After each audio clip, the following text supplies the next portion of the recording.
Let me now have the great pleasure of introducing Professor Johan Mouton, who's agreed to come and give the presentation to us this afternoon. Professor Mouton is Professor in and Director of the Centre for Research on Evaluation, Science and Technology at Stellenbosch University and the DST NRF Centre of Excellence for Scientometrics and STI Policy. He's on the editorial board of 5 international journals, including the Journal of Mixed Methods Research, Science and Public Policy, Science, Technology and Society, and Minerva. He has authored or co-authored 10 monographs, including Understanding Social Research, The Practice of Social Research, and How to Succeed in Your Master's and Doctoral Studies. He has also edited or co-edited 9 books, published 90 articles in peer-reviewed journals and chapters in books, written more than 100 contract and technical reports, and given more than 200 papers at national and international conferences and seminars. He has presented more than 60 workshops on research methodology and postgraduate supervision, and supervised 82 doctoral and master's students over the past 20 years.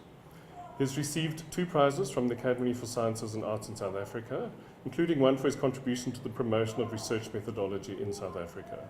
In 2012, he was elected to the Council of the Academy of Science of South Africa. His main research interests are the philosophy and methodology of the social sciences, higher education knowledge production, sociology of science, scientometrics, and science policy studies. I'm sure you'll agree, colleagues, that we couldn't have had a more suitable speaker to talk to us this afternoon about the perils of predatory publishing. Professor Mouton, you're very welcome. Over to you. Thank you, Chair, and ladies and gentlemen. First of all, thank you for the invitation.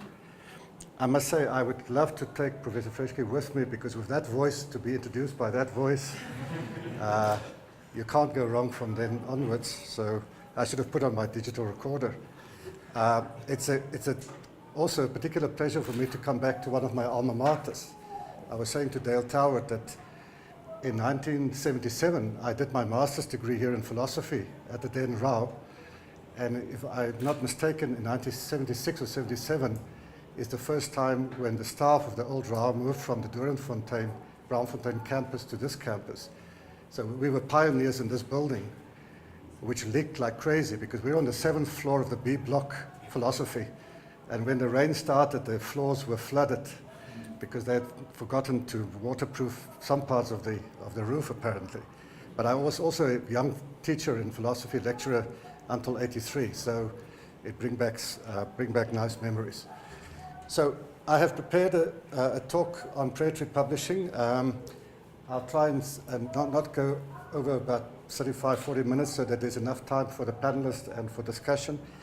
I'm assuming some degree of awareness of the topic, but on the other hand, I also thought that I would start with some basics about the history of this trend and talk about some more recent developments as well. So let's see if this works. So I'm going to start to talk about what is predatory. And I think most people in this room will recognize the name of Jeffrey Beall. That's him there, the self-appointed watchdog on predatory publishing. Jeffrey Beall, a librarian at a university in the States, started around 2008 with a website identifying what he called predatory journals and predatory publishers. That website went down in January last year, and I'll come back to what are some of the implications of that. Beall himself has written many papers and kept a blog on his website for all these years, and of course have his own definition of predatory journals. This is just a short summary extract from what he said, just to give you a bit of background for those of you who are not familiar with the topic. So first of all, one of the key things that Beall maintained was that predatory journals are open access journals that exist for the sole purpose of profit. And it's important to emphasize sole purpose because all journals cost money. Most journals have to charge APCs, author processing charges. So it's not as if that making profit out of journals is the big issue. But his point was always that predatory journals are journals where the profit motive overrides any quality motive. He maintained that they charge excessive fees. That, by the way, has been proven in some studies, although, again, one must qualify that statement.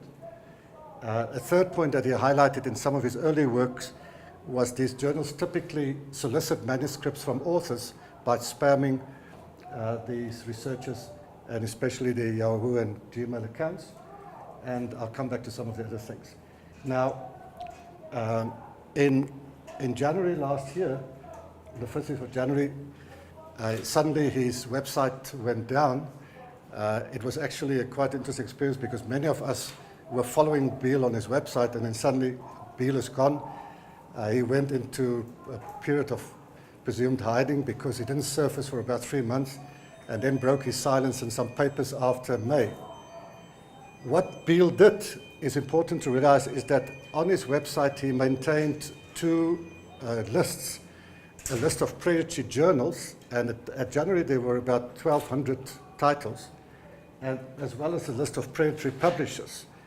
Now the list of predatory publishers was much more comprehensive, and we counted at some point more than 22,000 titles on that list. So essentially what Beale was doing was saying to scholars and academics that here are predatory journals, predatory publishers that should be avoided for the following reasons, and he kept a blog where a lot of people contribute to that. The story after Beale is part of what I'm going to talk about.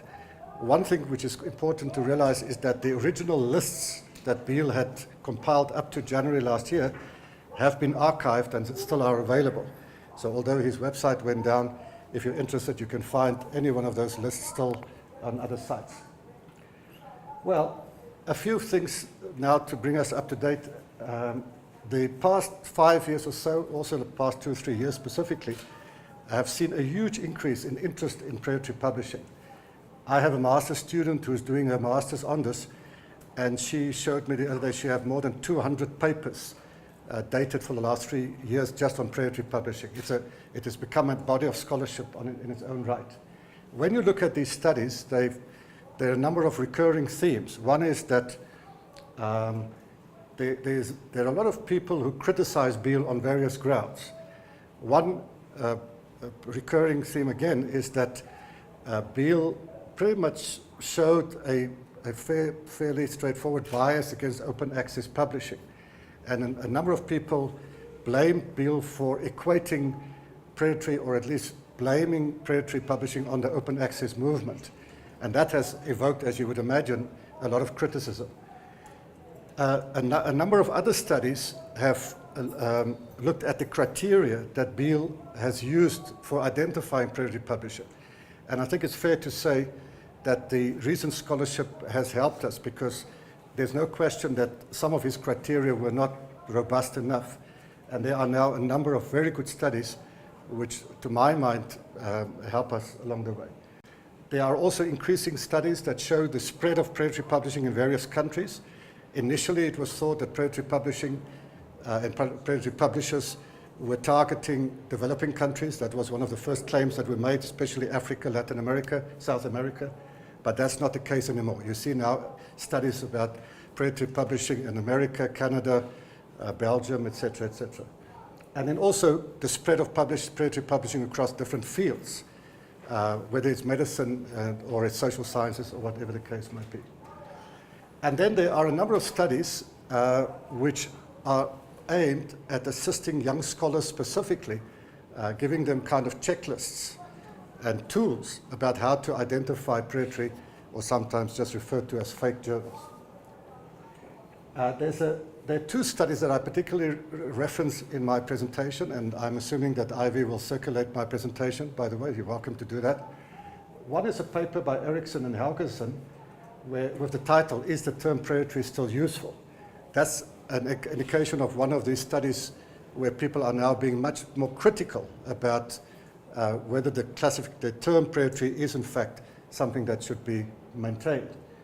And in their paper, which I'm not going to summarize this, they make the point that we should really use another distinction, and that is between deceptive journals and journals of poor quality. So they, in their paper, they have a whole argument to say that the real issue here is whether journals deliberately try to deceive authors. That would be predatory in the strong sense of the word. In the list that Beale compiled, people maintained that some of those journals were simply poor quality journals, not proper peer review, etc. And in that sense, we ended up with a fairly hybrid list of journals. So this is the distinction that they maintain. The paper that I'm going to spend a bit more time with is a paper by Preto from 2017, a really interesting paper, to my mind, one of the more useful papers about evolving strategies of predatory journals. Why I particularly like it is because they take the notion of the predator quite seriously, and they say, well, if you think of a typical predator like a cheetah or a lion, how do they work with their prey? And what they did is to say a typical predator first detect the prey, then identify it, then approach it, then subjugate it, and then consume it. It's a little bit of a vivid image, but those of us who've been to the Kruger Park can actually associate with this imagery. And so what they have done is to say, let's look at each of these stages in the phases of predation that you can recognize. So after detecting, the approach strategy is very common because many of you in this room will have been on the receiving end of endless emails inviting you to submit to a particular journal. And this is increasingly, these are automated bot emails. They're not really personalized. And essentially, these are people who harvest the web, get your email, and then invite you to submit at a price, of course, to their journal. So the approach strategies is made possible through the internet. A number of things that Petrus will go into is if you have any doubt, part of what they're trying to do is to help us identify predatory journals, is to look at these sets of issues. The journal name, the journal location, the journal subject, fast publication, indexing, usually using fake metrics, and a few other things that I'll highlight. So a number of people, Beale started this, and a lot of people have commented on this. There are very nice papers about this. One of the common features of predatory publishers when they approach you, or predatory journals, is to talk about a journal which has really unrealistic and in some cases extremely unlikely titles.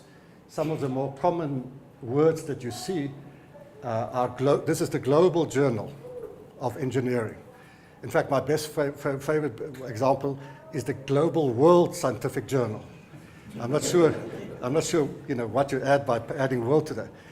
Or the Open Journal. And if some of the others, these are actual names of predatory journals. The Progressive Journal, the Ingenious Journal, and stuff like that. At the bottom here, what's interesting is that a kind of spin-off of predatory journals have been hijacked journals. That's a category where these predatory publishers identified a perfectly legitimate, credible, reputable journal like Nature or Lancet, and then changed just one word or add a suffix, and they say, Nature, International Nature Journal, or something. They add a word, so they prey on even some of these. And you sometimes, if you look closely at them, sometimes the designs of the journal look very much like the design, the layout of the journal, the original journal. So there are many of these hijacked journals also in circulation. The journal location, one of the things that we look for in journal locations is where are they based. And it's not so much the point that we know from a lot of studies that many of the predatory publishers originated in India, followed by Pakistan, Nigeria, Ukraine, places like that. But what is interesting is that, especially journals in Ukraine, when you go to the journal and it says that the journal is based at Denver, Colorado, or in Massachusetts, so they claim a fake location. When you click on that location, and especially if you click and say you want to pay the $50 or $100, the bank account sits somewhere in Ukraine or Turkey or whatever. So there's also deception at the level of the location of the journal. The journal subject, to my mind, is one of the easiest giveaways of predatory journals. And that is that, I mean, we all know as scholars and academics that scientific journals are set up, established to serve a particular scientific community. I mean, journals are very specialized. This is a journal of chemical engineering or the journal of industrial psychology. So when you get journal titles that says the Journal of Comprehensive Research, Scientific Research and Essays, or the International Journal of Scientific Research and Essays, there's no specificity. And then, of course, the other thing that you have to look at is that when they claim which are the fields that they cover. One example here from Preto is this journal of scientific research says it covers the biomedical, life sciences, chemistry, material science, computer science, communications, earth, physics, math, and also social science and humanities. So, I mean, you don't really have to be a rocket scientist to realize that something is very fishy when they claim absolute coverage of everything. I also like this Global Advanced Research Journal of Arts and Humanities. So they play around with words. In my own work, when I deal with my own students, I actually identified 2 criteria, which I think are probably the crucial criteria. And the one is fast publication. We know from so many studies and from other information that in this day and age, in the top journals in the field, you would say that between 6 weeks, 4 to 6 weeks, 6 weeks to 6 months. A journal like Nature takes 18 months, the time to publication. So the top journals cannot cannot accept, process, and print a manuscript in less than that time. So one of the really obvious giveaways is journals that promise publication within 3 days or 48 hours. And these are real examples. This is not made up. So this journal says that they will do it in the shortest one that we know about is 48 hours. The reason why this is such an important criterion is that the way that the true predatory journals work is that they say to you, publish your paper in my journal, you send your post, they say, okay, we've accepted it. They've accepted it in 48 hours. You know that there's no peer review, cannot do peer review in 48 hours. And then say, pay us $100 before we accept it and publish it, and then you pay the money. And of course, there's no real journal. It's not indexed in a journal. It's at most listed on a website, just the papers. So that's the problem with predatory journals. They're not real journals. And the big thing is they don't engage in any form of quality control or peer review. And that is the real threat of predatory journals. The second criteria, which I think is a very important one, is fake abstracting and indexing. They make claims that they are indexed in indexes or indices in some cases which don't really exist.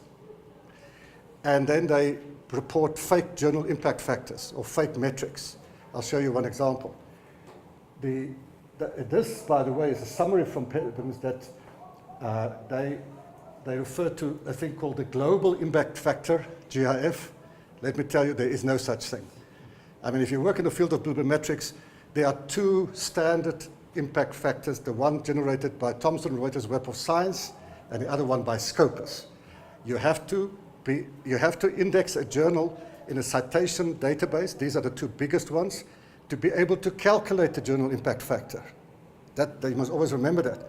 So when people say there's a global impact factor, there's a universal impact factor, or there's a Morocco-based scientific journal impact factor, this is rubbish. These things don't exist. They are made up. And in fact, it's been shown by some studies, just to show you how ingenious these publishers are, that some of these same publishers set up the fake metric companies. So the Morocco one was actually set up by some Indian publisher. So when you go there, you go to that website. It's actually a website that they run themselves. So I just want to show you this one example, and then I'll move on to my second topic. This is one of, I mean, a lot of us received this one. You always see this distinctive color, the Paripex Indian Journal of Research. By the way, even the Indian Research Council has their own list of predatory journals, and this appears on that list. So that's what some of the research councils now do. The things that I've circled are the things that stand out. A journal for medical subject. By the way, they're not always using fantastically good grammar. The impact factor 5.761 SJIF, there is no such impact factor, that's bogus. Then they say the journal is indexed with leading international indexing agencies like Index Copernicus, fake indexing thing. Google Scholar is not a citation database, it's a search engine. You can't get indexed in Google Scholar. You can open a profile in Google Scholar. And all of that other is basically nonsense. So this is fake metrics. And then you can read this part at the bottom, which is bad English saying that they cover everything. And then finally about flattery. This is this is just a pause. You see, one thing that I always assumed when I started out in academia, because this is what my professors told me, is that you will submit papers to the top journals. They're not going to invite you. Because if they start inviting you, then they make a promise that they can't really keep. Can you imagine that someone could think that Nature would invite you, that Lancet would invite you to publish a paper? So the mere fact that you're being invited should put up the red flags. But now they go a step further, they flatter you, which is then now they play with your ego. So they say, this is really good. First of all, we would like to congratulate you for your consistent and incessant efforts till now in the field of whatever. Being aware of your eminence in a related field, we cordially invite you for your valuable contribution towards our journal. I mean, that's unsuspecting people fall for that. I've just got a paragraph here about predatory conferences. That's another thing you have to watch out. There are also now predatory conferences. I told people at TUT yesterday, my sister, who teaches at UNISA, a colleague of hers went to a conference in Ireland or Scotland last year in November. She paid the conference fees, the airfare, the accommodation. She got there, no conference. It was a fake conference. The fake conference advertised. The people took the money. And when she got to the airport and said, where's this place? They said, there's nothing there. So these are basically, just remember that kind of case is a simple case of criminal activity. And I like this one because it's in the Preto. You can actually now get discounts on your publications. This is like going to Checkers on a Saturday and they say, until last week we charged you $500 to publish in our journal. Now we have a special between 1937 and 70. So the ends to which some of these people go are amazing. I've just put up these are some of the tools that you can find when you get the site to identify predatory publishing. And there's some nice South African scholarship. I'm very pleased to see that someone here from UJ, Adele Thomas, was one of the first people who identified this. Kian Tomaselli, your colleague, has published 2 very nice grad blogs about this. And then last year, Denise Nicholson from WITS did the same. So there are a few South African authors now publishing in the field. Okay, my second point very briefly is that I just want to recount where we stand with predatory publishing in South Africa. And we have published a paper about that, so I'm not going to go into great detail. Last year in January, my center submitted a report to the Academy of Science based on a 2-year study. And as part of that study, we looked at predatory publishing. It wasn't the main focus, but it became a big part of it. And as part of that study, we used Beale's list. At that point, it was still on, and identified a number of studies in South Africa. Now, if you haven't read the paper, you will see that we were very careful to point out that we did not take Beale's classification at face value. We found 57 of the journals on his list in which South African authors, academics had published between 2005 and 2014. But we reclassified those 57 titles. There were some that we just think Beale was wrong, not predatory. There were some for which there was insufficient evidence, so we took them out, and we distinguished between strong and weak evidence. And we published this, by the way, in the methodology of how we did that is explained in the paper. On the basis of this, we then found that about 2,890 papers were published in journals that we were pretty certain were predatory. That constituted 2.5% of all the publications. So it's not huge, but the point that we also made in the paper is that, remember, one of the reasons why predatory publishing is such a big issue in South Africa is because of the link to the D-Ed subsidy scheme. I mean, we are one of the few countries in the world where universities get subsidies. You know that the annual amount last year that the universities got from D8 for the system was 1.8 billion rand. Billion rand. This is the biggest funding instrument in the country. It's twice that of the NRF. So if that amount, if you look at the average amount of about 100,000 rand per article, meant that about 300 million rand was paid out in the last 10 years to articles that appeared in predatory publishing, and that's taxpayers' money. So that's one of the reasons why we thought this is an issue that requires attention. And part of the reason why we were concerned is that when we broke it down by here, we found that it really started to kick in 2011, 2012, 13, 14, that in 2014 alone there were 850 articles in these predatory journals.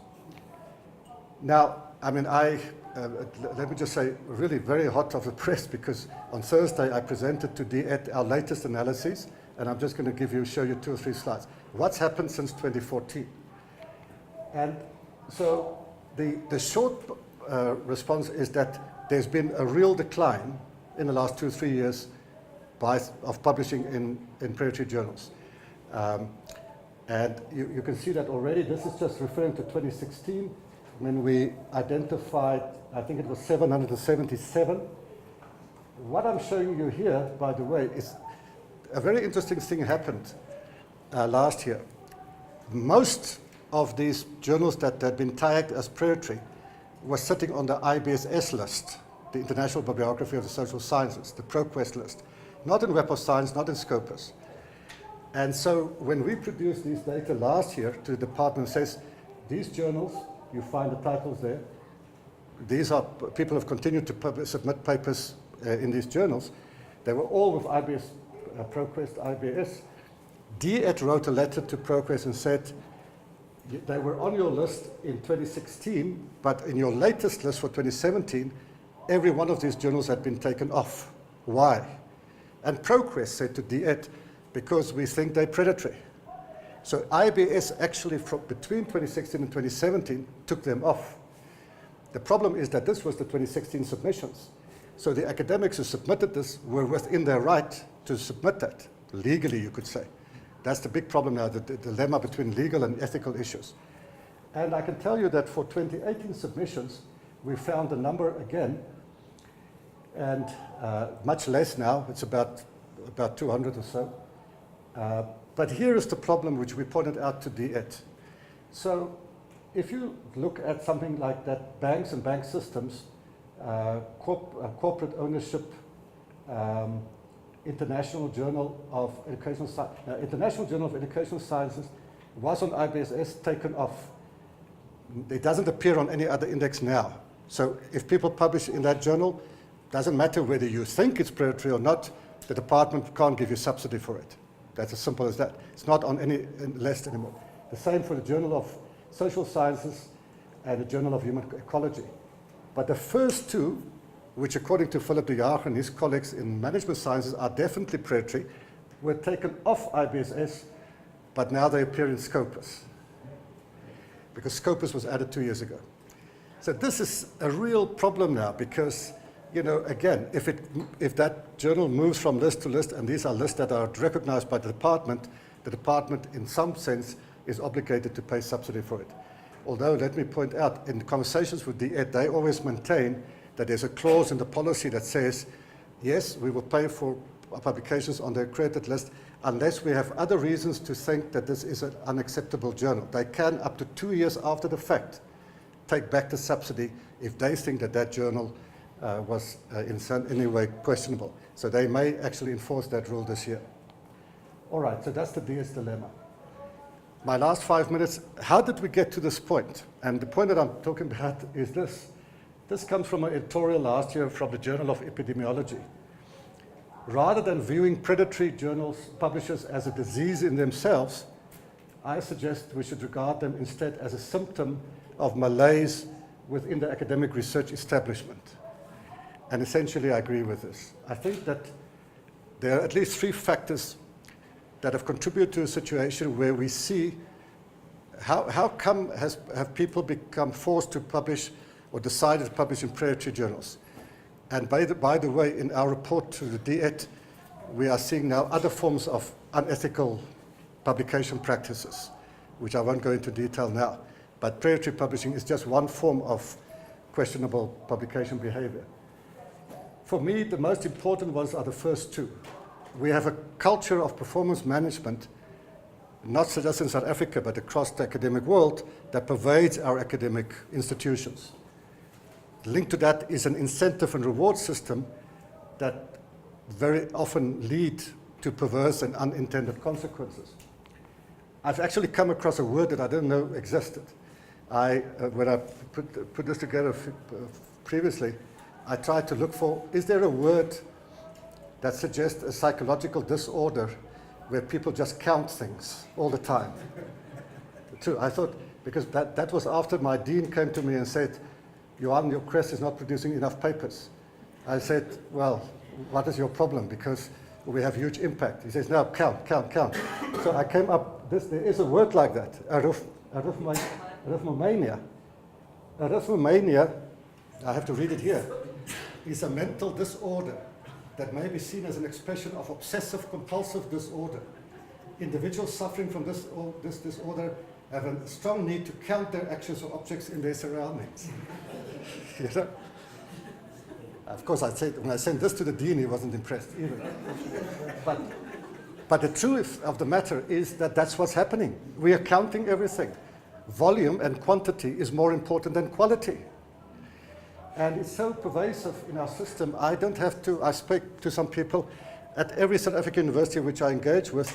This is the case now. If you look at our promotion criteria for promotion, for new appointments, criteria for funding, criteria for rating, it's the quality it doesn't count, it's how much you've published and how much you can squeeze out of a PhD in terms of papers and how much you can cut up a paper that you have more publishable units.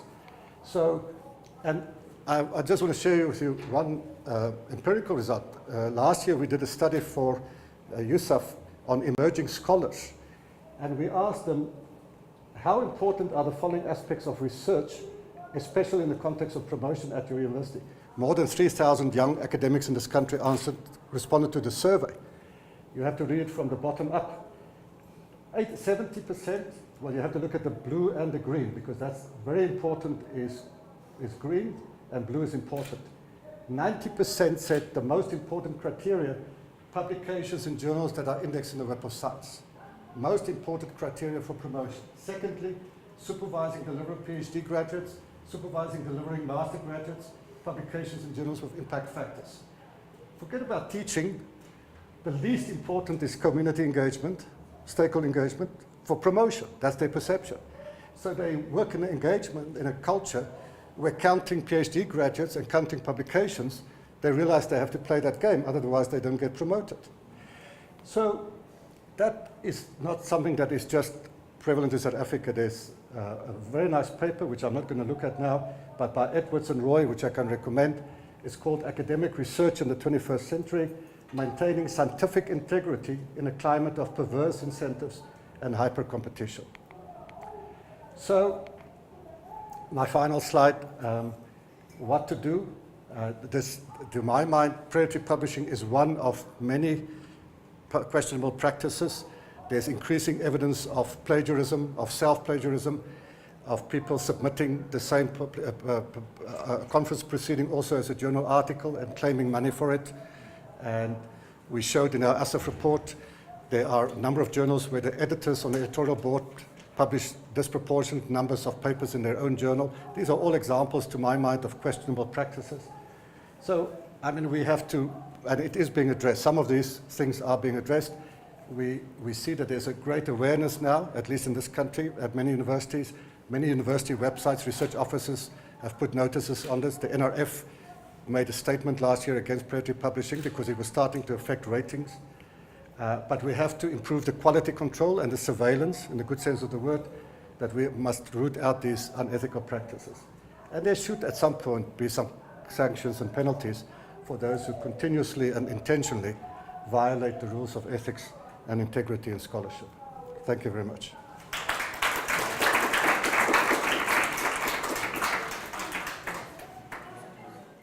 Now, that was a very hard act to follow. And I had in fact planned to go through to scroll through my emails to give you a sense of the invitations that I've received in the last 4 months from predatory journals, either to publish from conferences, to attend the conference, or to become what is new, I think, an editor on one of these journals, or an associate editor. How do I open this?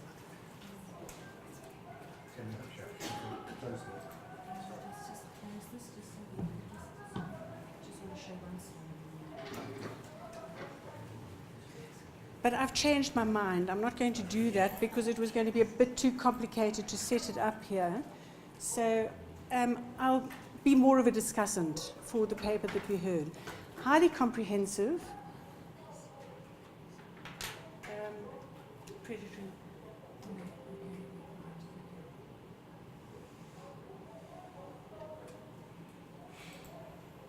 Okay, predatory publications. It's more predatory.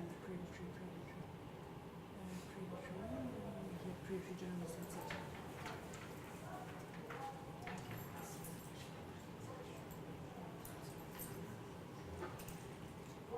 Okay, so I was going to go through some of these and show and explain why and how they're fraudulent, but I think that Professor Mouton has covered this extremely thoroughly, so I don't want to repeat what he has said, even if it is to show what it's like to be on the receiving end. So what I want to do instead, just very briefly in the 10 minutes that I've got, is to firstly just pick up on the last point that you made about what this is linked to, the ranking systems that have become so much part of our university system. Look at the responses that are common amongst academics to these sorts of invitations, the reasons for the subjugation and the consumption that you've spoken about, the consequences and what to do about it. Now, I am speaking from my experience mainly as an associate editor on international journals, where it is extremely clear that the competition has increased 100,000-fold. The numbers of journal submissions to something like the Journal of Curriculum Studies or the International Journal of Educational Development have become so enormous in quantity that it is very easy to reject at first go those that just are failing on some of the minimum points. So what it means is that for those of us coming from developing countries, our game has to be upped substantially. And if we don't up the game, then it means that we can very easily become prey to these predatory journals. But the point is that these systems exist part of international ranking systems that are creating these perverse incentives. Perverse incentives both for publishers as well as for academics. There was a very interesting article recently in the University World News by Altbach and de Wit, where, am I in competition with the singing? Well, in this article by Altbach and de Wit, they talk about the unsustainability of the system that has been set up that Mouton has described. And I think that's very interesting. These are two internationally acclaimed scholars on higher education, and they are saying the system is becoming unsustainable. I think it's partly becoming unsustainable because the perverse incentives are outweighing the positive incentives for publication and completely obliterating the question of quality in research. But let me just go on to my second point about responses. Normally when these things come across our emails, I think our response can be one of three. Either immediate rejection, or adoption because you somehow are flattered, or it's an unconscious adoption. And I think that the unconscious adoption, let me just say something about each of these. The rejection is easy. If you're an experienced scholar, it's easy. If you're not an experienced scholar, it's not so easy because of all these pressures to publish. Those who consciously do it, I think, don't quite realize how destructive it is for their careers. I sit on a number of committees where we look at people's CVs, either promotion committees or research committees of various kinds. And it's very easy for experienced researchers to detect the predatory journals. So you might think that you are submitting this and nobody knows, but actually it's completely transparent. Not only because of the Beals list and so on, but experienced people in the field know the journals and know what the names of the journals are. So it can be extremely destructive for your career, and I think it has been destructive for your career because ultimately, and I'd say that this is probably one of the consequences of predatory publishing, is that you become marked. It does incredible reputational damage to you to be known to have published in predatory journals. So your friends might not know, your immediate colleagues might not know, but the people who are making decisions about your career will know that you have published in predatory journals, and it's a blot on your integrity. It's a statement that you don't care about quality. It's a statement that you're not serious about research. So I think one of the most serious consequences that possibly people who participate in it, either consciously or unconsciously, what they don't understand is just how absolutely damaging it can be to your career. So for reasons that you don't understand, your promotion will be blocked. For reasons you don't understand, you don't get an NRF rating. But it's basically once you publish in one predatory journal, you're finished, actually. But I think that, we need to look at the reasons for the subjugation and consumption, because people don't always do it consciously or because they want to cheat or whatever. I mean, in my experience, I think what I've observed is that the main reason that people are publishing in predatory journals or go to these conferences is because they're not integrated into scholarly networks. They're working in isolation. They perhaps haven't had very good supervision. They haven't really had good mentorship. And so it's easier to fall prey to these kinds of exercises. So the point, I think, is that what one needs to do is to join a scholarly network. But how do you do that? Maybe that's something I should ask you. But so, for example, with myself, where I studied with scholars in the field. They were recognized.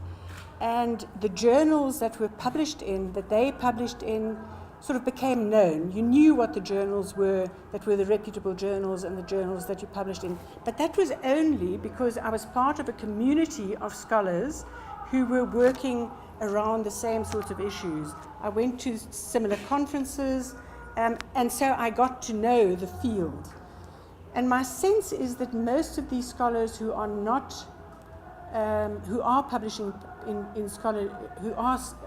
predatory journals are completely disconnected from a scholarly network. So I think find out from your peers, from your supervisors, from your mentors, just how you can become part of a scholarly network in your field, rather than falling into these traps that have been so well pointed out. So I think that's all that I'll say, and I'll leave it at that.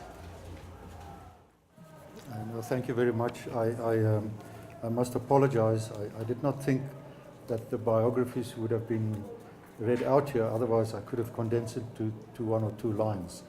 So I'm in the privileged position that those going before me have pretty much painted the picture with about as much detail as I could add.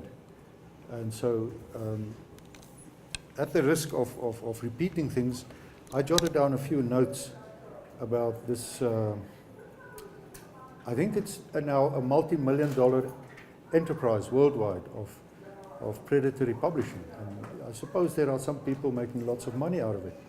But as has been explained, there are some very, very real risks to scientists to participate in this endeavor of publishing in doubtful journals. So let me just start off by saying that this concept of predatory journals, it's it's not clear defined. It's not clearly defined at all. It's a very grey area. Let me mention to you 2 instances where former students of mine and I were trying to publish in Elsevier. Now, Elsevier, you know, in areas such as condensed matter physics, has the oldest journals in Europe on condensed matter physics, and certainly they are closely tied to Scopus, the Scopus database. So there was an instance once where a PhD student of mine really was insistent on publishing a paper, and it's not Michael sitting over there, it's before your time, so I wouldn't blame this on you. And I was never happy with the paper that the student wanted to submit until I received an email from Elsevier to say that the student had gone ahead and submitted the paper. So that was fine. I thought, let the thing go for refereeing and we'll see how it turns out. Next thing, I received an invitation from one of the sub-editors in this journal with Elsevier to referee this paper. Right? I wrote to the sub-editor and I told him, I'm happy to referee this for you, but just a tiny little detail. Have you noticed that I'm also an author on the paper? I got no reply. The next thing I got a reminder, your review is now due. So I went ahead and I refereed the paper and I rejected it. But I did give an option to the authors to polish the paper, and so trying to get it accepted. This is with an esteemed publisher that this type of thing happens. And if I have to mention to you the number of instances where I found papers in, for example, the Physical Review, where such clear and blatant mistakes have been made, and I'm blaming this on the referees. So poor refereeing is not the sole area of predatory publishing. Don't be fooled to think that the editing and the refereeing is 100% above board with the best of the journals out there. It's absolutely not the case. Then a second thought that I'd like to share with you. To my mind, this business of predatory publishing, it has many similarities with social media nowadays. We know in social media you can pretty much put on your Twitter account or your Facebook account, unless it's really blatantly, crimen injuria, then your claim could be sitting on social media for an indefinite period of time, untested, uncompared, and unrefereed. We know nowadays that people who go to the United Nations can stand in front of a big audience and claim that my administration has done more for America than any other administration in the history. And it's uncontested.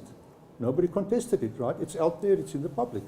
Peer review publishing is something that is lacking from predatory publishing, and it's lacking from social media as well. It reminds me very much of one another. So let me perhaps highlight, and some of them will be duplicated, but let me highlight to you some of the instances that I look out for to determine whether I should think twice before publishing with a certain journal, and maybe in more or less in some order of preference or order of significance. It was highlighted already, is this issue of a generic email.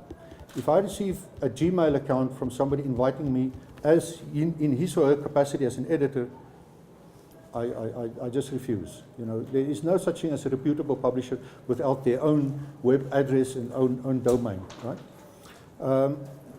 Then I have to say, in all the publishing that I've done with regular journals, I don't think I've ever been given a deadline. I've never been given a deadline. Issue number 20 of volume 3 is going to appear next week. Your deadline for submitting a paper is this Friday. I've never experienced that with any upstanding publisher. So maybe that could be considered something of a smoking gun. Where you do find deadlines is, of course, if you have to submit an abstract to a conference. That's a time-limited event. And certainly there must be deadlines with those. Then, of course, it's been mentioned also the very rapid publishing time. I've once been approached by one of these colorful emails to say that if I can commit to submit a paper, they will in advance already send me the referee report. And so I thought maybe I should frame this referee report, So that was a clear giveaway also. Then payment with first submission. To me, that's also a clear giveaway. When you have to submit $100 or pay $100 and then you can submit your paper, there is no reputable journal or publisher that does that. Not at all. The personal invitation to publish. Of course, some of us get legitimate invitations to publish somewhere. You have to look out for what's behind the invitation. As a physicist, I've received numerous invitations to publish in a journal on microbiology.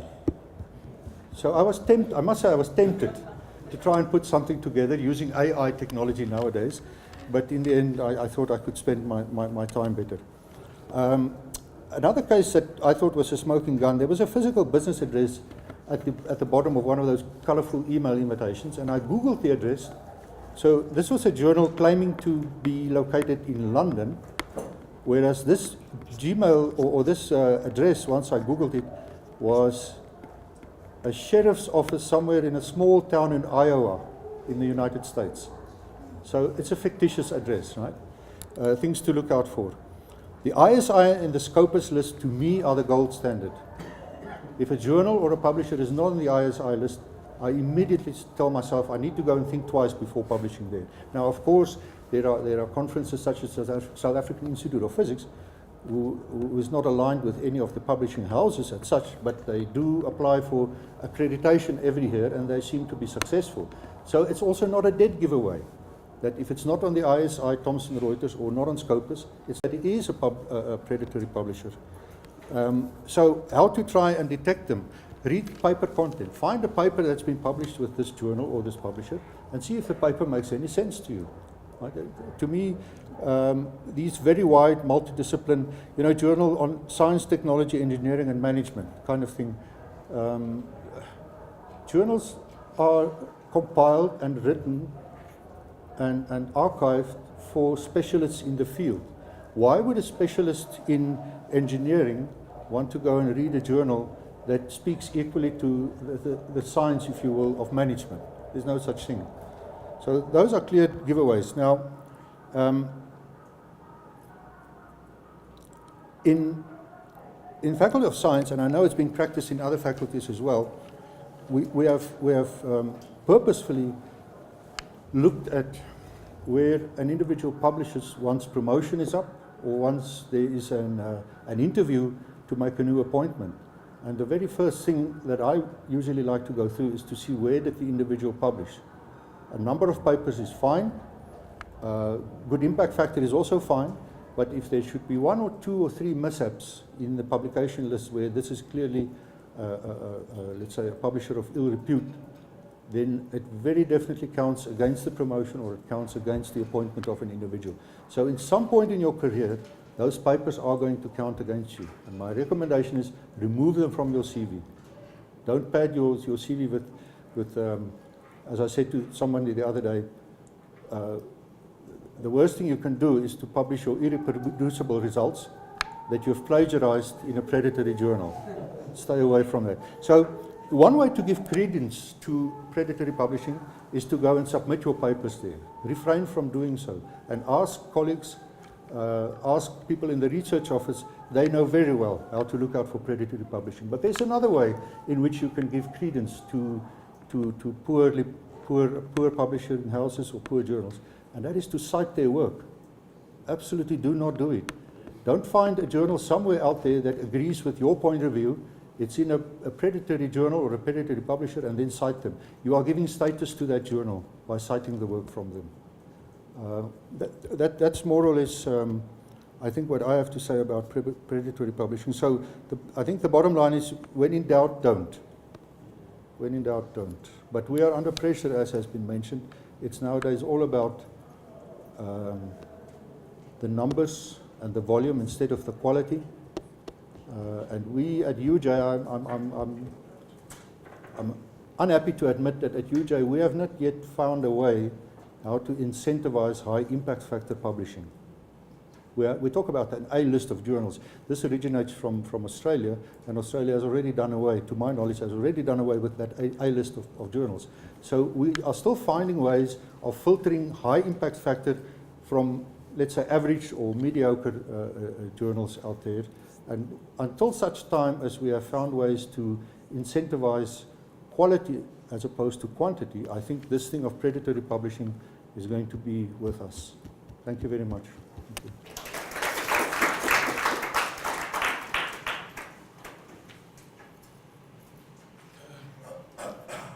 Thank you. Thank you, Andre. Right, so, can you hear me without the mic? It's just easier. All right, so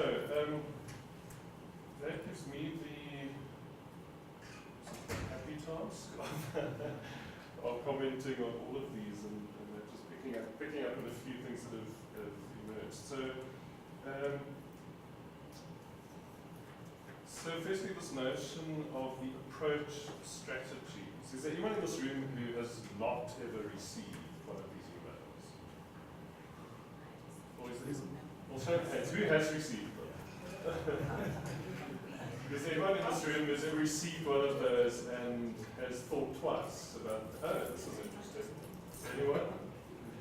Well, I must put up my hand, because I must say that when I finished my PhD, almost within a few months of it being logged on the vid, it will, you'll immediately get the imprints. And I was like, no, hang about. This doesn't sound right. So I would add to Andre's conclusion about when in doubt, don't. I would add also that, if it seems too good to be true, it probably is too good to be true. And I think that is perhaps something that comes through in all the points that everyone was making. So this idea of fast publication, I mean, there's always this pressure to publish, publish or perish has never been truer than it is today. And we all know that every year, for the academics in the audience, all know that every year we're given certain targets and we've got to reach them.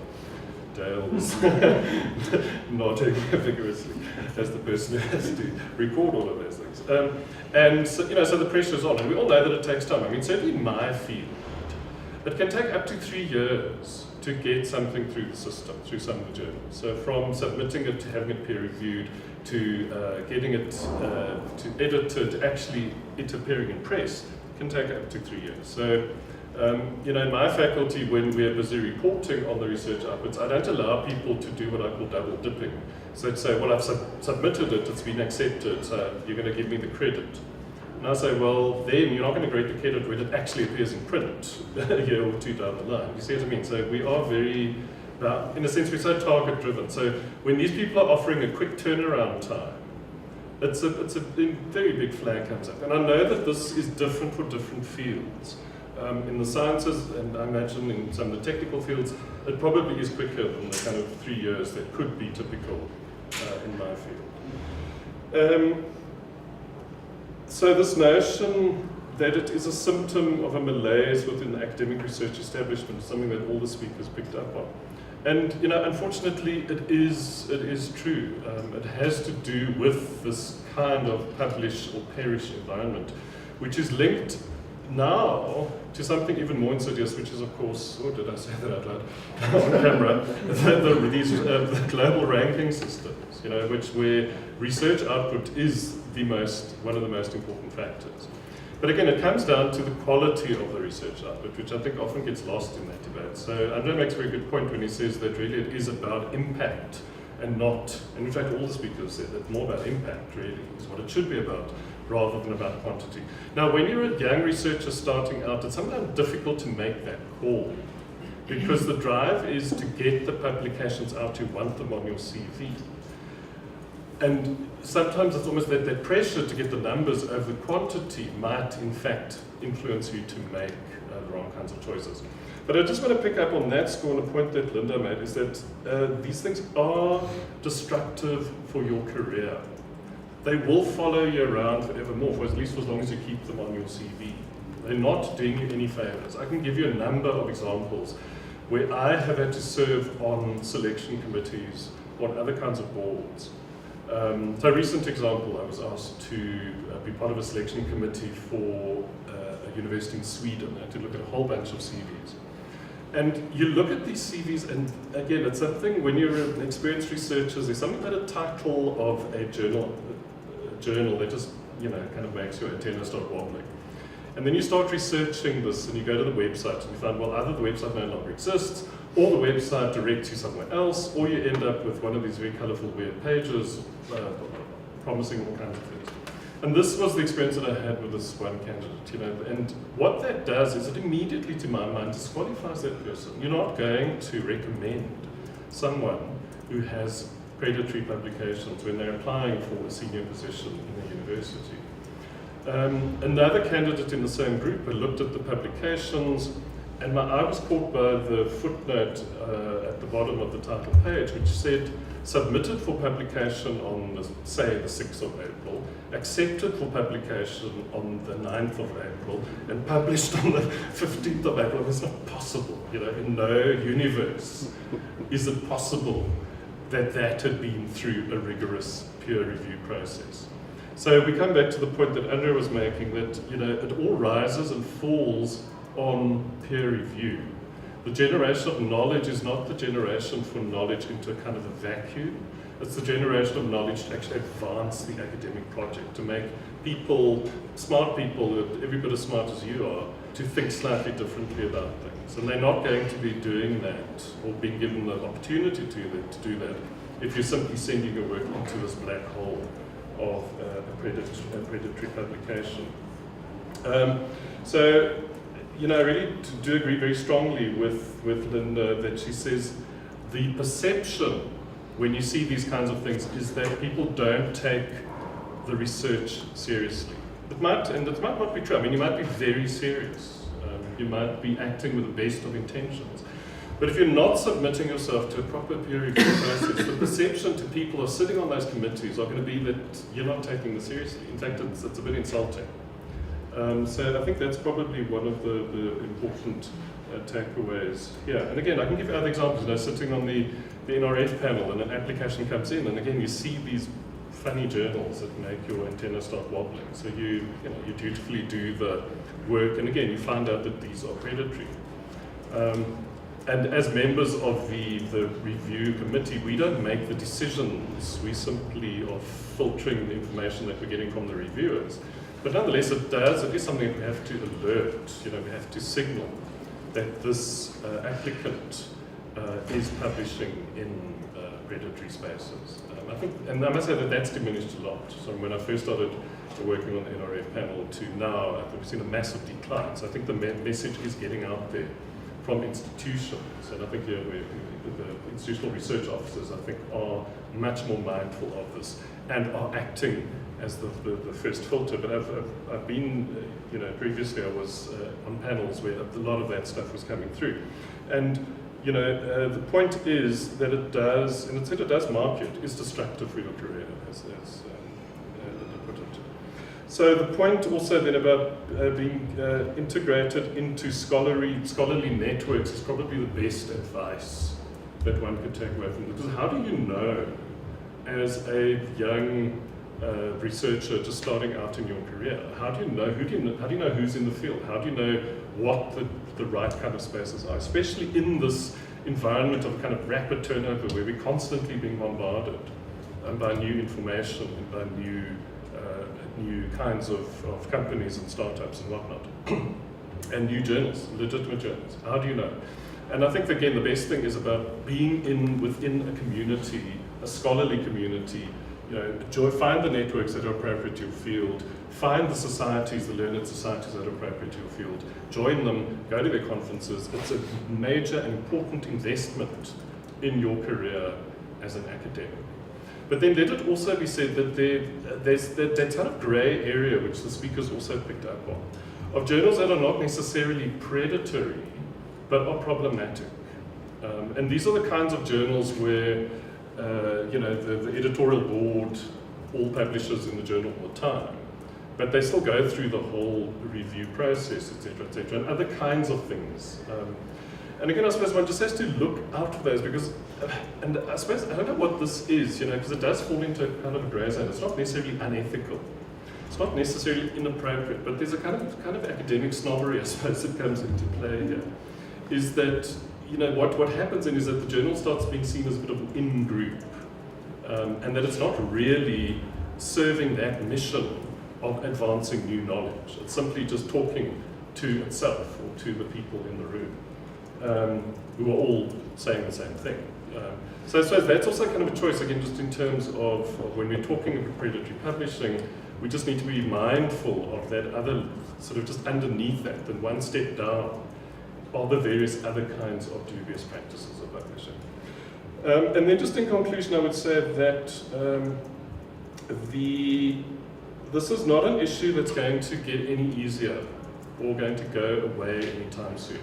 In fact, it's going to get more difficult and it's going to get more complex, especially as we move into this period of extended open access, as we move into the era of the fourth industrial revolution and the ways in which we have access to and engage with and transmit knowledge. All of those things become easier all the time. They're all right here in the palm of our hands all the time. So I think the principle then has to be one of a kind of a basic ethical impulse. It's about being very clear about wanting to establish the own boundaries of what is considered ethical behavior and to position yourself within that. To say that when you research with integrity, when you publish with integrity. And it's integrity for your own sake. Because that's really the only way you're going to be able to make those kinds of distinctions as the space gets ever more crowded and ever more complex. So just on that point, I know that Linda wanted to just pick up on how some of these predatory journals are actually being given some credence. Well, it was just something I forgot to mention, and it's a question actually for Johan. Some of these predatory journals have been taken over by Taylor and Francis. What's that about? How does one deal with that? Want me to respond to that Yes, now? yeah. That's an interesting thing, and it's mostly these journals by Cray publishers or Ray publishers. There's the KRE publishers in India published the Journal of Human Ecology, International Journal of Educational Sciences, and the Journal of Social Sciences, which were seen as some of the major culprits.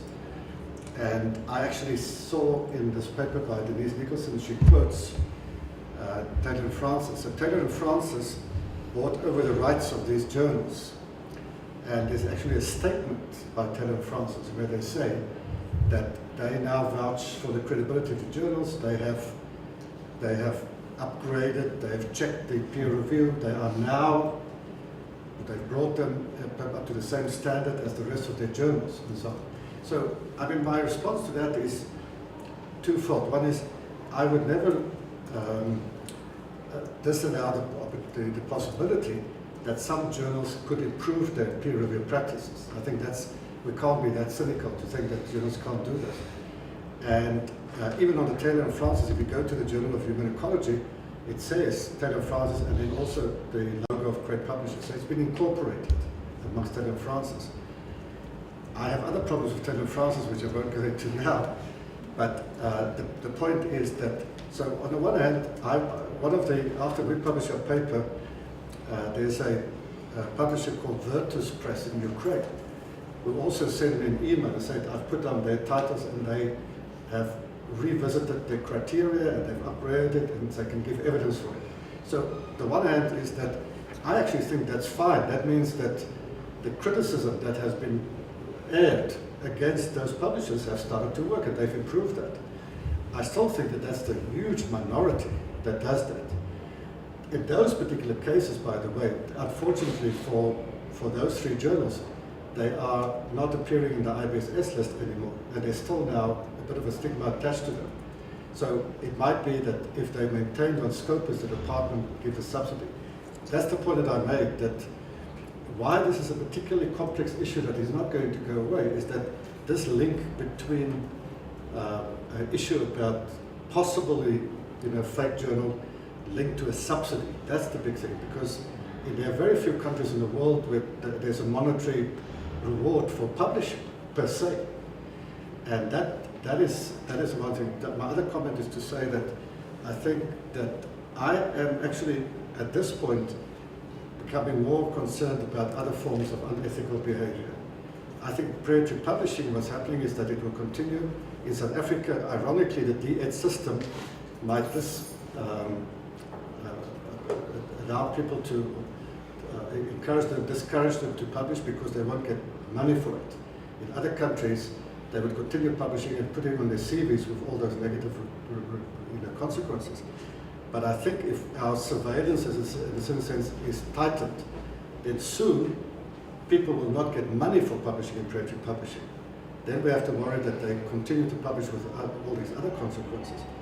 But I can tell you, you mentioned something, I think someone mentioned, Andre, we just submitted a report to the department last week.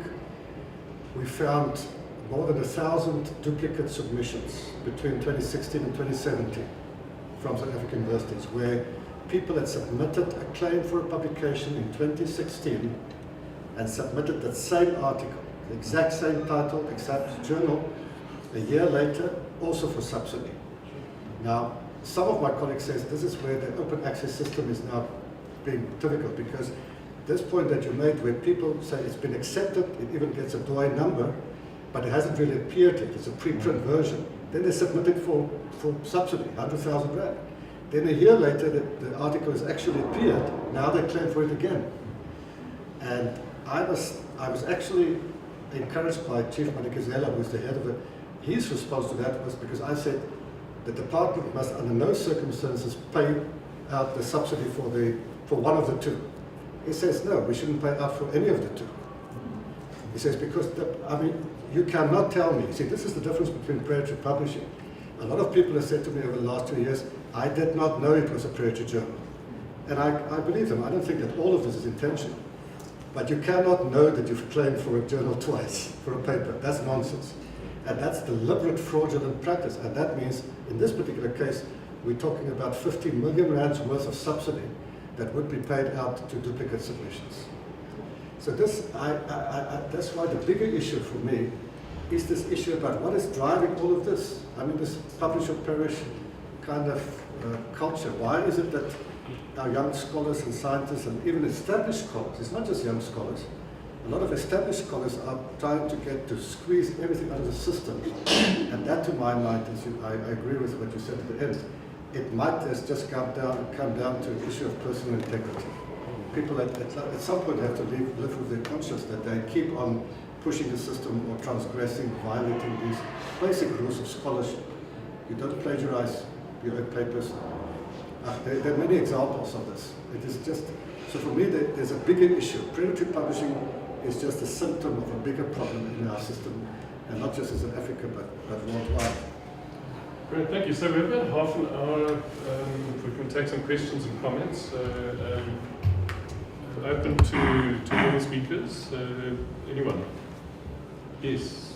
My question is just to Mr. Strado specifically. You mentioned about citing predatory publishers. So I was working with someone I'm a new researcher, but I was working with someone in New Zealand, and he said, just have a look at your list of references. I think these could be predatory and we should take them out. How do we go about looking? If you're citing 30 different sources, should you be going into each one and making sure that it's predatory or not, or do you have any advice in that regard? Because he specifically said if he had a student that he was assessing for PhD, he would fail a student who was citing predatory, who was in a predatory journal. So I don't know your view, or any of your viewpoints in this regard. That's a difficult question, and it's even more difficult to answer.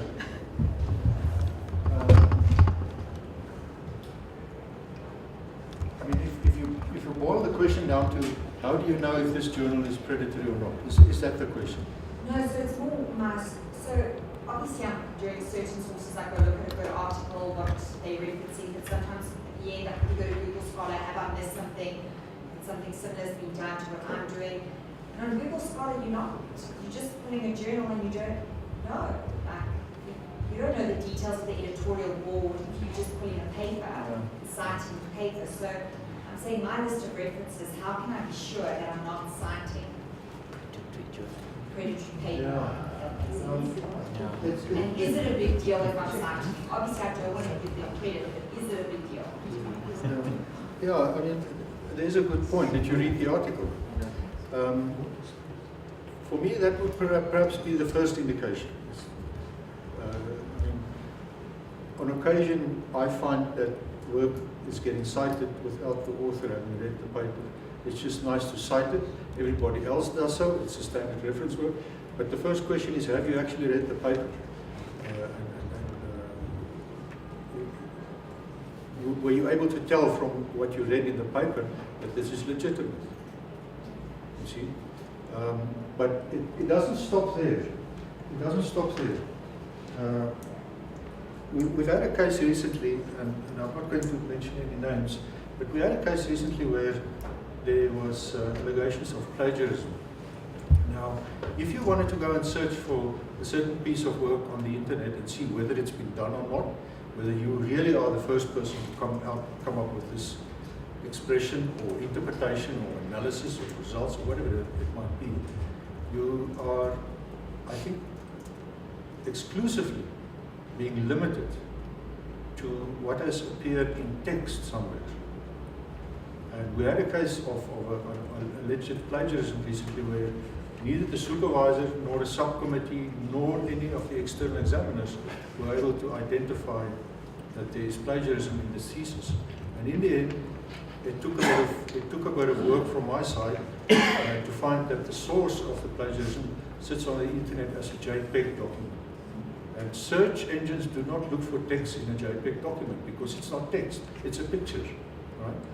And so plagiarized or not plagiarized, let me say, copied work on the internet might very well sit in a form other than text, and your search engine will not find it. So I don't know what is the takeaway message from that. Just be very careful, I guess, is what I would say. You have to be careful with whom you cite. Another point to look at whether this work is your worth or deserve to be cited by what you are writing up is to see whether it has been cited by anyone else. That's easy to do.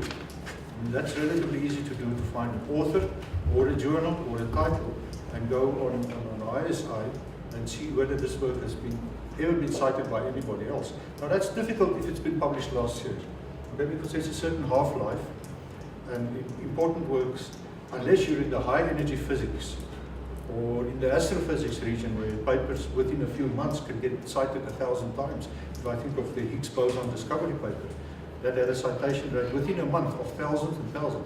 But in the norm, a paper that is a year or less old might not be cited yet. But if it's a paper of 5 or 10 years old and it's never been cited, give it some thought before you cite it. But I think the valuable point that you're making here is, before citing something, go and read it. Yeah. It sounds logical, but yeah. Of course, I was reading that. But I was just thinking, what checkpoints, checklist can you do? Okay, I think Professor Mouton also wanted to respond to that. Yeah. Thanks, Andrew. Yeah, I mean, there actually have been papers about citations to predatory journals, so they do get cited, unfortunately. But I thought your question is in a sense similar to the other questions. How do we identify predatory journals? Because ultimately, if you cite a work which then somehow later you're told that this is a predatory journal, predatory article in a predatory journal, and you shouldn't have cited it.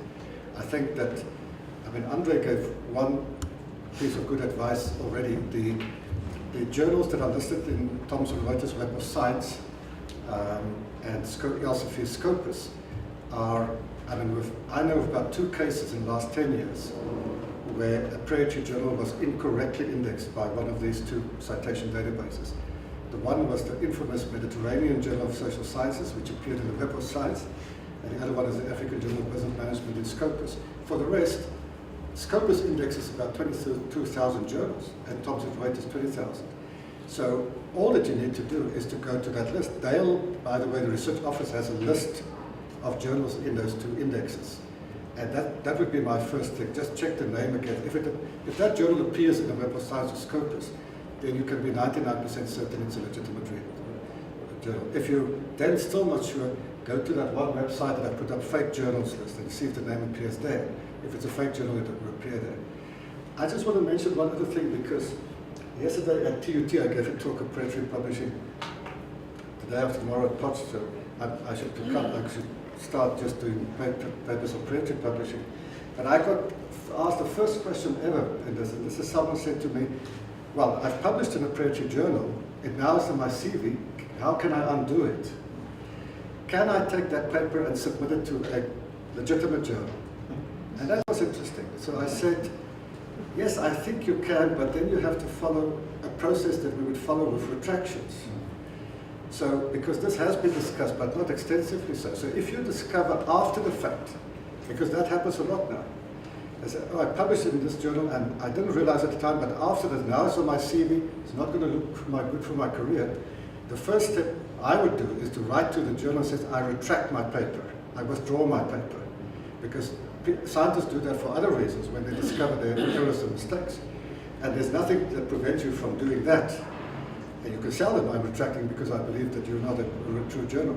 Now I remember there were blogs by Beale that people did that and of course got no response from the journal because it's not a real journal. But at least that's the first step. The second step is, if you think that you wrote a good paper, because otherwise why would you want to submit it, and you send it to another journal, because remember when you submit any paper to a reputable journal, they always sign a thing and say, I have not submitted it elsewhere. Then you must cover yourself and say, I've submitted to this predatory journal, withdrawn it, retracted it. So I think you cover yourself. You can't just go and say resubmit it because it has been published in some way.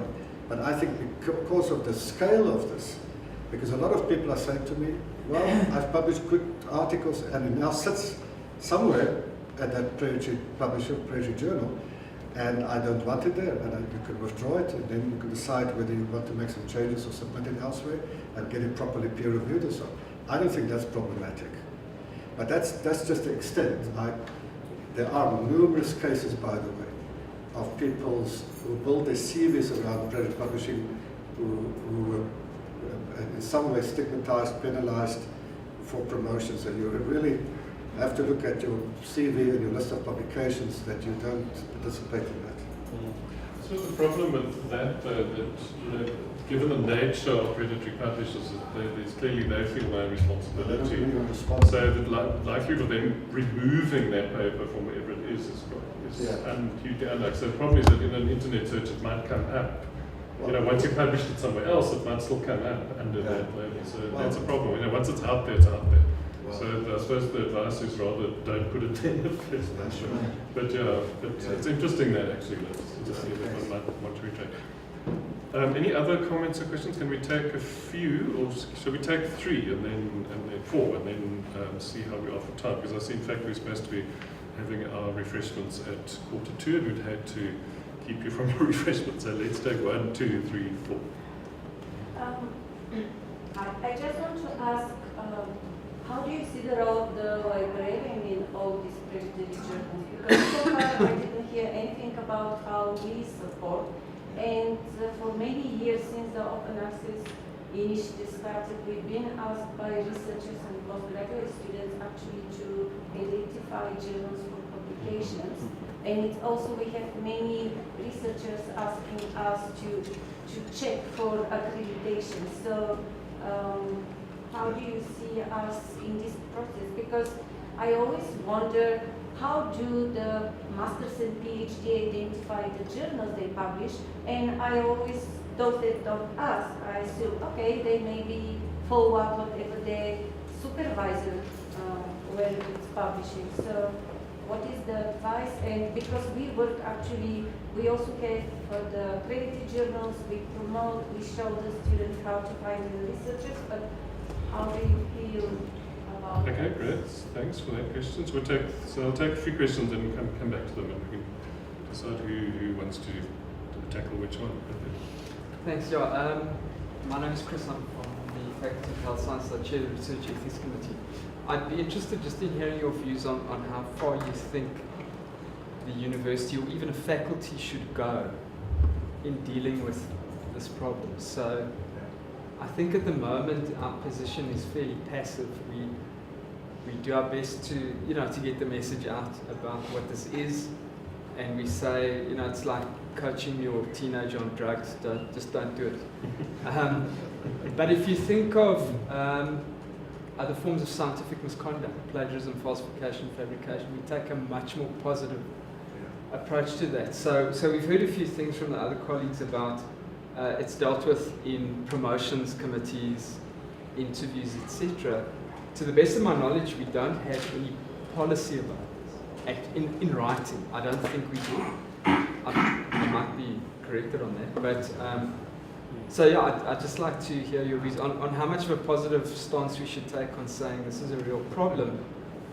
And this is our policy on predatory publishing. Thank you. Just a question with regards to, sorry, I'm trying from health sciences as well.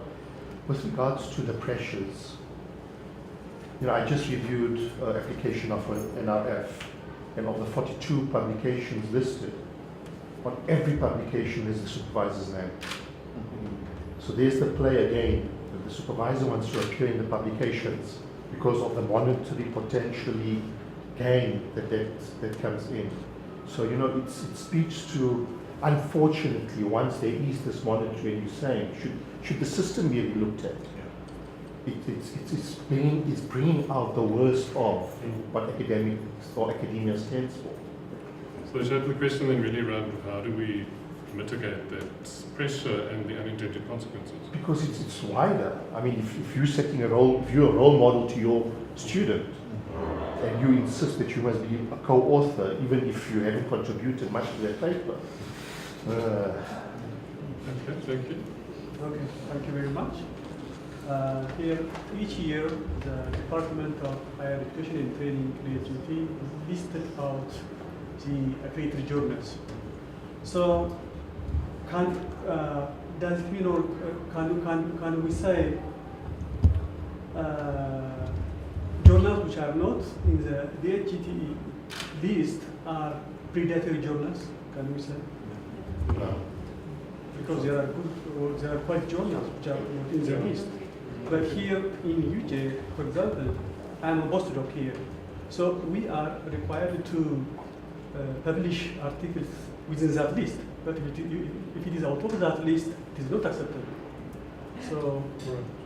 Well, okay, that's. I think that's probably the. Should we take that question first, because it's probably a kind of a sort of a technical. Maybe Rita or Dale would like to respond to that, just from the point of view of the research office.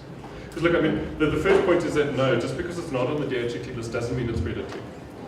So that's you can't make that connection. But the requirement that for postdocs, for example, that your publication should be on the DHET list is because that what generates the subsidies. How things get onto the DHET list is another matter, which maybe just briefly respond to, and why there might be legitimate journals that are not on that list. Well, first of all, DHET is not responsible. So if everyone in the room that says Rita Nandula, she's from the research office. DHET list receives the list from the necessary publishers like from Scopus, Thomson Reuters. DHET is only responsible for the South African journals. That means those journals that are published here in South Africa.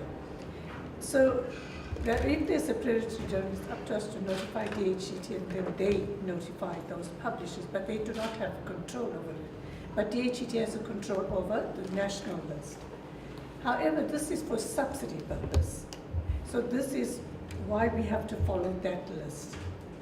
You know, that way it was accredited by Scopus, and DHET do their screening with the help of Professor Mouton as well. You have DHET. And that's why we have to use that for subsidy purpose. And that we have experienced researchers who are not interested in subsidy publish in high impact journals. So they lose the subsidy, but they want stature, so they go for the journals in their fields. So it's a choice if you want stature or subsidy.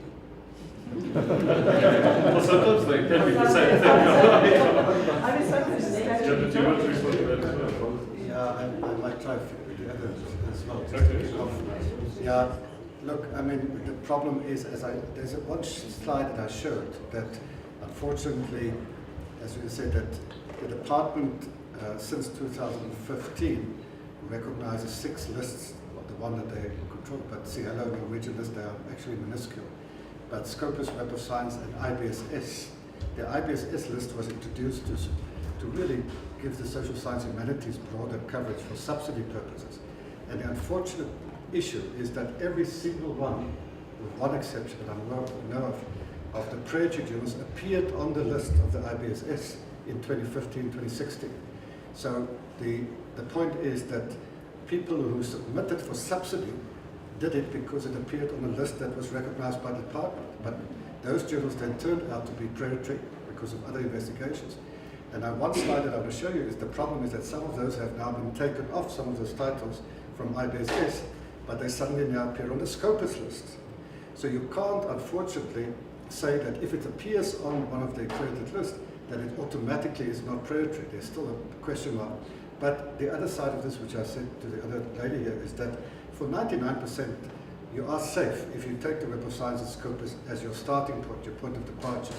Because the way that this works is they have because they're citation databases, they actually have a whole range of mechanisms of data quality checks. Every year, they run all kinds of checks, which include citation analysis, whether that journal should remain on their list. I just want to say, the first question about librarians, actually I have a very... Before we go, can I just also say that if you're in doubt, ask your supervisor or approach the research office. The resources exist in the university to be able to help you make the decision about whether to publish in a certain journal or not. So if there's any doubt in your mind, rather speak to research officer. Sorry. No, actually it links to the response to librarians. I mean, we all know that the job descriptions of librarians have changed hugely in the last 10, 15, 20 years because of digitization and the nature in which subscription journals have changed in terms of package with these aggregator packages. In fact, one of the things that we've done at CREST is to speak to librarians about developing new skills in fields like bibliometrics and so on. Because now you are required, the old days that you had hard copies and there was an abundance of money for buying new journals and so on, those are gone. You have to be much more rigorous in the selection of journals. But it also means that librarians or information officers, whatever you call them, they have to know much more about how these databases are put together, how Elsevier or Springer or Black and Wiley, all of them, how they put their journals together. And you have to understand, for instance, how the journal citation reports work, how journal impact factors are compiled, stuff like that. That's a whole new ballgame. And so, in fact, that's one of the things that we think is required, that increasingly in this digital age, the age of digital publishing, the librarian, to my mind, is even more important, but in a different set of skills. So that's the short answer. We can talk over the refreshments about the long answer. Yeah, Chris, I think I could link a little bit to the two questions. You see, I remember a few years ago when we talked about this, someone said, I said, well, if someone didn't know it was predatory publishing, why do you blame them, young scholars and so on? And then I remember Terry was Terry's name, a prominent scholar. He said to me, no, Johan, don't be so charitable. If people keep on publishing in the Preto journal, they damn well know that. So for me, there's a difference. If you find someone who once off-published the Preto journal, didn't know about this, got aware of this, changed their publication strategies, then I think you don't have to go to the route of heavy penalties or sanctions. But I'm concerned about people, first of all, scholars, very often young scholars, become serial publishers in predatory journals. I'm very concerned when senior scholars, rated scientists, engage in this kind of practice, which we now see. We have the advantage at CREST. We have a database of every publication that academics have produced in this country since 2005. I can tell you that there are so many things that our people are not aware of, where people change the title by adding a word submitted for publication, that they do this thing. I mentioned to Dale this morning that there's a real problem now emerging since conference proceedings have been highlighted in a new formula. And I mentioned it at UJ, I won't mention the name, of course. But for 2017 publications, a single author at UJ has submitted 113 conference proceedings for subsidy. Now, if you work it out, that is one every second working day. Now, when I mentioned that to BNet, they said that's absolutely nonsense. You don't have to even think about how can someone claim 117 conference presentations. At one conference, this person presented 12, we counted, presentations at the same conference. So I tell you what I said to DET. I said the department may have to start considering capping submissions. Because if you were saying to say that you cannot get money, because the money is now the thing that's driving everything, that person would get 5 million rand into the subsidy via the UJ, because it's 0.5 for a conference proceeding. And if you said, no, we can only recognize 20 or 50, which is very generous, then they will think twice about the quality there. So I must tell you, I don't want to. Years ago, when we published about the aging of the scientific workforce, old Gans and Pillay in RF said, Johan, you're the prophet of doom. I said, well, we'll talk about this in 10 years' time again. And so I don't want to sound like a prophet of doom, but I am really concerned. Predatory publishing is only one example where people are engaging editors, senior scholars, people, all kinds of things about questionable practice. And I have to say, I blame it on the combination of this pervasive performance culture and linked to the money. The money is pushing it, you know. So, and also to both of the questions, there's no question that DET is very concerned about this. And we have talked about this, and there's all kinds of talks with ASAF, the Academy of Science, that something has to be done. This cannot be continued, because just when you think you have a hold on predatory publishing, then the self-plagiarism jumps up, and so it goes on. So that tells you there's something. We don't want to kill the system for the simple reason it's a huge injection in terms of research funding in the national system. But we have to make sure that we can't, there has to be at some point some sanctions and some penalties. Thank you. Andrew, you want to respond? Yeah, I'd like to interrogate this thing a little bit. It just occurred to me. Is there data available on where does South Africa stand worldwide, globally, if you want to use it, in terms of housing predatory publishers? And secondly, is there data available to suggest that South Africa may be being unique in the world of rewarding accredited publications? Is South Africa, by some yardstick, much higher up on the list as far as predatory publishing is concerned? Because if there isn't, then I'm saying the incentivizing of a paper has got nothing to do with the incidence of predatory publishing. Well, to answer the question, it's only in the last 2 years that people have started to look at the extent of predatory publishing in different countries. So we don't have a very easy comparison, because we calculated that it was about 3% now, which is not a huge amount. And if that was just 3%, I wouldn't be that concerned. Except again, you see the link for me between predatory publishing come at the point, you know, we're at a time in our history in this country that we are hypersensitive about corruption and state capture and fraudulent, you know, from Steinhoff to whatever. My point is that you have public taxpayers' money, where in the last 10 years, 300 million rand, on average 30 million rand a year, was paid to people to pay to universities. And that makes it significant. It's the fact, I'm not saying that they are always pursuing for the money, but if we can't disengage this unethical behavior from being rewarded by it. I mean, Juja is one example. You know that at universities of technology like DUT and TUT, the individual author gets 70 or 80,000 rand out of the 100,000 rand for paper into their personal account. Someone has said to me at some of those universities, you know, Johan, I publish 350,000 rand. The university's policy is I can take it as a salary, I declare it, I pay tax on it. That's a nice extra income to my salary. How can that be right? You see? And now that happens, whether it's predatory or not, that's just something that people just publish at high. So this, the link between money and publishing is causing these perverse consequences, and it's not just predatory to my mind. And I don't think we are more predatory, we're not. I think there are other countries where you would say find the same thing. I don't think we're at the top of the list. I mean, I'm not sure about that, because it is true this global pressure to publish has grown exponentially everywhere. Oh, it has. It's not just in South Africa. So if the same incentives don't exist elsewhere, then why is it expanding in the same way? It must be linked to something else. That's linked to rankings and all of those kinds of global ranking systems. Okay, predatory journals. People are also publishing in predatory journals in the States. I had a conversation research in Yeah. San Luis, research in Minneapolis, huge problem. But the thing is, remember, there are different kinds of incentives and rewards. Monetary incentives that we're talking about is one form. But you know, as well as I do, that in America and Canada and Europe, the competition for positions for tenure is the biggest thing. So they have to publish, they can't get tenure as a full professor. And then in Europe, given the EU competition for funding, people are telling me 2% of Horizon 2020 projects get accepted. So there's other forms of competition.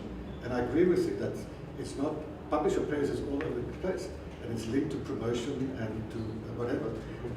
On rankings, I would say damn thing, because I think it's the biggest scam around. And I've said this, any university that still thinks that playing the university ranking game is a legitimate neutral exercise must have their head examined. I would love to end on that, but I see that there's a quick question, and then we'll have to wrap up. Opinion. There's a journal on the IBSS. It's a special issue that has come up. And this institution has 90 to 95% of the authors. Yes. What do you think is suspicious? Well, since you mentioned it, there is some interesting, some of you may not know this, but they would know, you would know this. There's one rule in the DEF policy which says that no more than 25% content of any journal can come from the same institution. That's national. Yeah, but the department can enforce it. Let me just say, I've spoken to the people. Yeah. They say this applies to national journals, but if they discover it for other journals, the department reserves the right not to pay the subsidy for any submission if they think there's something untoward. They've left themselves a loophole. And we've just done in our latest report, I can show you this, tell you that there are many journals in South Africa. We estimate about 40 journals which violate that 25% rule every year. So that they have not enforced it, because up to now they haven't had the data to enforce it. I think just a concern about the corporatization of higher education. Because even the big publishers, yes, they charge $30 for you to gain access to one 2-page PDF. So how complicit are the legal journals in creating this environment?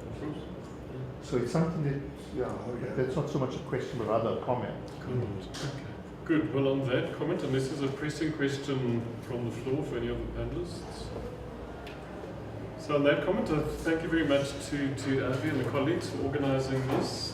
Thank you particularly to Professor Mouton for giving us a very in-depth analysis of the issue and answering some very interesting and challenging questions. And likewise to our colleagues from UJ, to Linda and Avi, thank you so much for your contribution. We really appreciate it. So